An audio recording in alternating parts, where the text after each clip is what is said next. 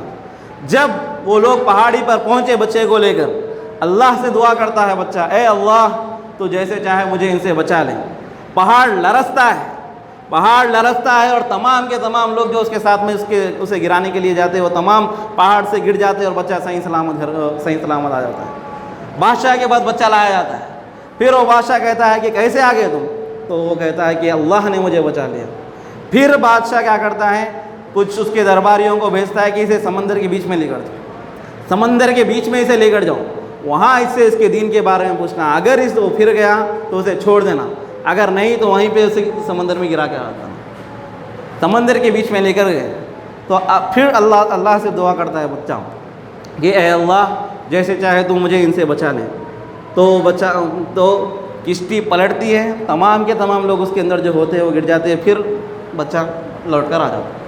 بادشاہ اس کے پاس جب آتا ہے بچہ تو لڑکا کہتا ہے تو اس وقت تک مجھے قتل نہیں کر سکتا جب تک کہ جو طریقہ میں تجھے نہ بتا دوں تو اس وقت تک تو مجھے قتل نہیں کر سکتا۔ تو بادشاہ کہتا ہے کہ کیا طریقہ ہے؟ تو مجھے ایک میدان میں تمام لوگوں کو جمع کر ایک ٹہنی لگا، اس پر ایک ٹہنی مجھے سولی دینے کے لیے لگا، اور میری ترکش سے تیر نکال اور یہ کہہ کر مار کہ اس بچے کے رب کے نام سے، اس وقت میں قتل ہو جاؤں گا۔ بادشاہ جیسا بچہ کہتا ہے اسی طرح کرتا ہے، تمام لوگوں کو میدان میں جمع کیا جاتا ہے، تمام لوگوں کو میدان میں جمع کیا جاتا ہے، بچے کو ٹہنی پر کھڑایا جاتا ہے، تیر نکالتا ہے، اور جو بچہ کہتا ہے رب الغلام، بسم اللہ رب الغلام، اس بچے کے رب کے نام سے کن پٹی کا نشانہ مارتا ہے، کن پٹی پر تیر لگتا ہے، بچہ کن پٹی پر ہاتھ لگاتا ہے اور گر جاتا ہے۔ اس وقت تمام جو لوگ میدان میں ٹھہرے تھے تمام لوگ یہ کہتے ہیں کہ ہم اس بچے کے رب پر ایمان لائے، ہم اس بچے کے رب پر ایمان لائے، ہم اس بچے کے رب پر ایمان لائے۔ وہ بادشاہ پریشان ہو جاتا ہے اور کوئی آگے بادشاہ سے کہتا ہے کہ جس کا تجھے ڈر تھا وہی ہو چکا ہے، تمام لوگ اس رب پر ایمان لا چکے ہیں۔ بادشاہ کو بہت غصہ آتا ہے، وہ کہتا ہے کہ شہر کے اطراف میں خندقیں کھود دو اور اس کے اندر آگ جلاؤ اور تمام کے تمام لوگ جو ایمان لائے ہیں ان تمام کو اس کے اندر ڈھکل دو، یا پھر یہ کہو ان سے کہ جا کر اس کے اندر کود جائے۔ آگ جلائی گئی۔ یہ لوگ اس وقت جب لوگوں کو، مسلمانوں کو اس خندق میں ڈالا جا رہا تھا، اس آگ میں ڈالا جا رہا تھا، گدیوں پر ٹیک لگائے ہوئے بیٹھ کے وہ نظارہ دے رہے۔ تو ایمان والوں سے کہا گیا کہ آ کر اس کے اندر کود جاؤ، تو ایک کے بعد ایک تمام کے تمام ایمان والے آتے گئے، اس کے اندر کودتے گئے، یہاں تک کہ آخری میں ایک عورت آئی جس کے گود میں بچہ تھا، وہ کودنے والی تھی۔ اس بچے کو دیکھ کر وہ تھوڑا لڑکھڑانے لگی، تو اس گود والے بچے نے کہا اے ماں کود جا، تو حق پر ہے، تو بچے کے ساتھ میں اس کے اندر کود گیا۔ یہ واقعہ صحیح مسلم میں پیش کیا گیا۔ صرف اور صرف وجہ یہ تھی ان کو اذیتیں دینے کی، انہیں قتل کرنے کی، انہیں آگ میں ڈالنے کی، انہیں آرے سے کاٹنے کی، انہیں ظلم و ستم کرنے کی، کہ وہ صرف توحید کے اوپر تھے۔ توحید اتنی بڑی نعمت ہے کہ اس کے لیے جان بھی قربان کر دی جا سکتی ہے، ہر وہ چیز اس کے لیے قربان کر دی جا سکتی ہے جو توحید کے علاوہ ہے۔ ماں باپ، مال، بچے، بیوی، آپ کا کاروبار، تمام قسم، ملک، تمام چیزیں اس کے لیے قربان کر دی جا سکتی ہے۔ توحید یاد رکھیے سب سے بڑی نعمت ہے۔ اللہ تعالیٰ سے دعا ہے کہ اللہ ہمیں توحید کو سمجھتے ہوئے اس کے مطابق زندگی گزارنے کی توفیق عطا فرما، اور ہمیں توحید ہی کی حالت میں موت عطا فرما۔ وآخر دعوانا الحمدللہ رب العالمین۔